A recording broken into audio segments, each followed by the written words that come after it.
कथा उस परमात्मा की है, उस भगवान की है जिसने अपना पूरा जीवन 60 साल। आप लोग कैसे ईश्वर से मिले, आप कैसे उस पवित्र चेतना से आप मित्रता करें, वो चेतना से आपका संबंध कैसे हो, उससे आपकी मित्रता कैसे हो। उन्होंने ना स्त्री में भेद किया, ना पुरुष में भेद किया। राधा कृष्णा माई, ये संस्थान की व्यवस्थापक थी राधा कृष्णा माई। ये हमारी बहन आई है TN चैनल से, कल भी लाइव किया, घर बैठे जो देख रहे हैं। ये बाबा हर किसी को नहीं रखता है यहाँ साहब। अगर बाबा ने यहाँ रखा है तो बहुत बड़ी बात है, कोई गहरी बात है। हर किसी को बिठाता नहीं है, और जिसको बिठा लेता है ना अपनी गोदी में, उसको कभी छोड़ता नहीं। जो जहाँ से 50 किलोमीटर दूर जाए हुए उस लोहार के बच्चे को बचा सकता है। अगर आप मेरे बाबा को बुलाएंगे तो क्या मेरे बाबा नहीं आएंगे? साई सच्चरित्र की जब प्रस्तावना होती है, एक घटना का, अगर एक ही घटना का आप चिंतन कर लें तो आप बाबा से कभी विस्मित नहीं हो सकते कि बाबा का प्यार कितना है, बाबा का दुलार कितना है, बाबा की ममता कितनी है, बाबा का वात्सल्य कितना है, बाबा की रोशनी कितनी है, बाबा का तेज कितना है, बाबा का प्यार कितना है, बाबा का ओरा कितना है, बाबा की आभा कितनी है, बाबा की दृष्टि कितनी है। ये मेरे साईं कैसे हैं? अरे दिल में, दिल से दिमाग से बात मत करना। अमीर बन के मत आना कि बहुत बड़े अमीर हो तो आप VIP व्यवस्था से जाओगे तो आपको बाबा ज़्यादा प्यार करेंगे, या आप जनरल लाइन से जाएंगे तो बाबा कम प्यार करेंगे। यहाँ अमीरी गमीरी का चक्कर नहीं है। हाँ, आप VIP से जाके थोड़ा जल्दी दर्शन कर सकते हैं, लेकिन ये मत सोचना कि आपको दर्शन जल्दी हो गए तो बाबा ने आपको स्वीकार कर लिया।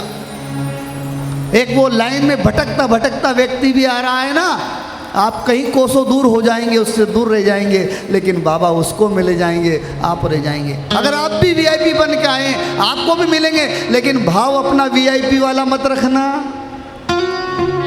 भाव मत रखना VIP वाला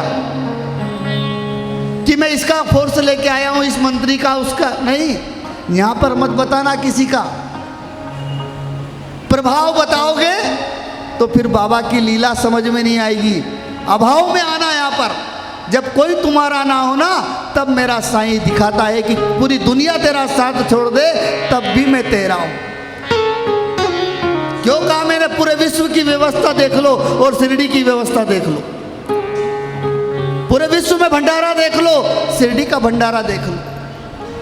मैं तुलना नहीं कर रहा हूं, और ये सब जो हो रहा है कोई नहीं कर रहा है, साईं बाबा संस्थान के माध्यम से बाबा स्वयं ही कर रहे हैं। ये बाबा की मर्जी है और ये सच्ची नगरी है। यहाँ पर जैसा करोगे वैसा भरना पड़ेगा। अगर मैंने भी गलत किया, मैं गलत करूँगा तो मुझे भुगतना पड़ेगा। मैं कोई विशेष नहीं हूँ बाबा का कि मैं कथा कर रहा हूँ, मैंने ये रूप बनाया है और मैं गलती पे गलती करा जाऊँ और बाबा मुझे बार बार माफ़ करते रहे। मुझे भी उतना ही जूता लगेगा जितना गलती करने वाले को जूता लगता है, क्योंकि माँ है और वो किसी 1, 2 या 3 की माँ नहीं है। जो उसकी शरण में आता है वो सबकी माँ है। और माँ अगर बच्चे को डांटती है तो उसके पीछे बहुत बड़ा कारण रहता है। अगर उस कारण का गुस्सा मान गए तो उस माँ से दूर हो जाओगे, लेकिन उस कारण को समझ गए, जान गए तो समर्पण हो जाएगा। और जैसे ही समर्पण हुआ मेरे साईं प्रकट हो जाएंगे। बोले बाबा विट्ठल प्रकट होंगे क्या? बोले होंगे। अपने काम करने लगे। बाबा ने पूछा विट्ठल मिले क्या? बोले नहीं मिले। बाबा मिलेंगे? हाँ मिलेंगे। करिए कीर्तन। नाम सप्ताह में विट्ठल के दर्शन बाबा ने करवाए। बाबा ने एक बार कहा मुझे सोनामुखी का पान कराओ।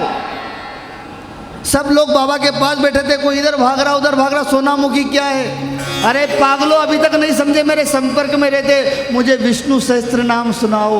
आज सुबह सुबह जब सुबह की आरती खत्म हुई और बाबा ने स्नान किया, जब सुबह की आरती खत्म हुई और बाबा ने स्नान किया, उसे देख के मेरे भाग खुले।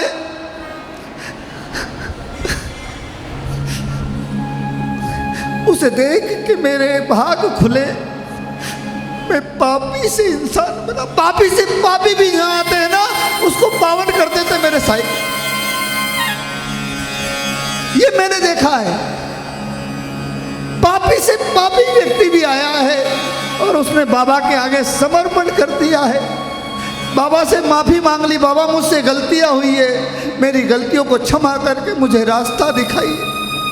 सिर्फ एक बार मन में सोचिए, विचारिए कि मुझे बदलना है, मुझे परिवर्तन करना है, मुझे अपनी गलतियों को सुधारना है। जब तक आप प्रयास नहीं करेंगे तो बाबा कैसे करेंगे? कदम तो आपको 2 बढ़ाना है, बाकी 10 कदम बढ़ाने वाला तो मेरा साईं है। बोलो साईनाथ महाराज की जय। 2 कदम है, एक श्रद्धा का और एक सबूरी का। लेकिन श्रद्धा कैसी? आज काम नहीं बना, बदल लिए भगवान, बदल लिए गुरु, इधर तो अरे जाओ सब जगह, लेकिन अपनी आस्था को डावाडोल मत होने दो। साईं का मतलब साक्षात ईश्वर, साईं का मतलब आपका जो इष्ट है। अगर बाबा का नाम बार बार आपके मुख से उच्चारण हो रहा है, बाबा का नाम आपके मुख से निकल रहा है, तो ये मत समझना कि बाबा का नाम निकल रहा है, आपके इष्ट का नाम निकल रहा है। इसलिए बाबा अपनी पूजा करवाने के लिए नहीं आए। अगर आपको याद हो तो 10 दिसंबर सन 1909, 10 दिसंबर सन 1909 और बाबा का आगमन शिरडी में 1838 या 1840 के करीब हुआ। अरे आज हम देखते हैं साल 2 साल में लोग कहाँ से गुरु, कोई महागुरु बन रहा है। मेरे बाबा 50 साल अपनी कर्म भूमि करने के बाद भी उन्होंने अपनी पूजा नहीं करवाई। ये तो 1911 में शिरडी के सब नर नारी, पूरे भारत से आए हुए अनेक धर्मों के, अनेक पंथ के लोग इकट्ठा हो गए। बाबा से कहने लगे, बाबा मैंने आपको राम के रूप में देखा। कोई कह रहा बाबा मैंने आपको कृष्ण के रूप में देखा। कोई कहता है बाबा मैंने आपको नानक के रूप में देखा है। कोई कहता बाबा मैंने आपको ईसा मसीह के रूप में देखा है। कोई कहता बाबा मैंने आपको तुकाराम जी के रूप में देखा। कोई कहता बाबा मैंने ज्ञानेश्वर महाराज के रूप में देखा। कोई कहता बाबा मैंने कबीर के रूप में देखा। तो बाबा कहते क्या है? बोले बाबा हम समझ चुके हैं आप ईश्वर अवतार, आप साधारण नहीं है, आप साधारण नहीं हो सकते। चाहते क्या हो? बाबा आपका पूजन करना चाहते हैं। बाबा प्लीज आज्ञा दीजिए। भक्तों के प्रेम बस 50 साल अपना कर्म करने के बाद भक्तों के प्रेम बस आज बाबा ने कहा कि ठीक है तुम्हारी जैसी इच्छा। ये जो चावड़ी का कल पालकी देख रहे थे आप, ये 10 दिसंबर 1909 को चावड़ी उत्सव मनाया गया, जिसके 100 साल पूरे होने के बाद भी संस्थान ने 2009 में बहुत बड़ा कार्यक्रम रखा था। उस परमात्मा को 50 साल लगे हैं पूरे विश्व को सुख देने के लिए। पूरा जीवन कर्म से लबालब भरा है मेरे बाबा का। ये मत सोचो कि ऐसे ही बाबा साईनाथ हो गए। बहुत तरह से गए हैं, बहुत तप किया है, बहुत तपस्या किया है। ये तपस्वी, ये तप स्थली है, ये शिरडी साधारण नहीं।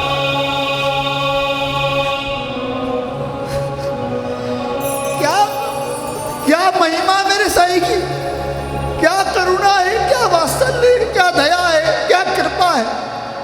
अरे उसके बन के तो देखो,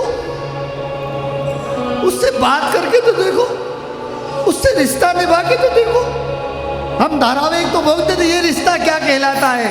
अरे वो तुमने रिश्ता क्या कहलाता है, लेकिन यही बात मेरे साईं से कह दो, बाबा अगर आपने मुझे शिरडी बुलाया है तो ये रिश्ता क्या कहलाता है। वो कहता है ये रिश्ता माँ और पुत्र का रिश्ता है। इसीलिए राधा कृष्ण माई को प्रथम सेवा का मौका मिला है। ये आज लोग पुरुष और नारी की बात करते हैं, बाबा की सेवादार राधा कृष्णा माई ने पूरी सेवा संभाली, पूरी चावड़ी द्वारका माई की सफाई। जो रकम आती थी, श्रीमंत आते थे, राधा कृष्णा माई कैसे खर्च करना वो जाने। एक बहुत बड़ी घटना, बहुत लास्ट समय की, राधा कृष्णा माई को ज्वर हो गया, बुखार हो गया और बाबा को चलना भी नहीं आ रहा, ऐसी हालत है। 2 लोग पकड़ के ले गए। उसी समय देखो कैसा ये रहस्य है साईं। साईं की एक एक लीला में सागर भरा हुआ है। ये मत सोचना कि उन्होंने घट्टी पीस दिया और हजारों को भगा दिया, इतनी कथा है, इतनी नहीं है। बाबा रोज घट्टी आज भी शिरडी में पीसते हैं, हमारे पापों को पीसने का काम करते हैं। लेकिन जो जैसा मांगता है, जो जैसा जानता है, वैसा ही बाबा को पाता है। वो तो अनंत है, वो अविनाशी है, वो तो राम है, वो तो कृष्ण है, वो तो नानक है, वो तो अल्लाह है, वो तो ईसा है। हमने देखा है। क्या करना चाहते बाबा? आपका पूजन करना चाहते हैं। आज शिरडी वाले सभी नमन हो गए, बाहर से आने वाले आज बाबा ने स्वीकार किया है। और बाबा ने जैसे ही स्वीकार किया है, सबके चेहरे पर हंसी हो गई। बोला साईनाथ महाराज की जय। बाबा धूनी के पास बैठे हुए, अपने बाएं हाथ से बाबा ने दीपक बुझाया है, कुछ लकड़ियां धूनी में डाली है। तात्या महांसापति एक जरीदार कुर्ता लेके आए हैं, मेरे परमात्मा को पिनाया है। और बाबा द्वारका माई से निकले हैं और जैसे ही ललकार हुई,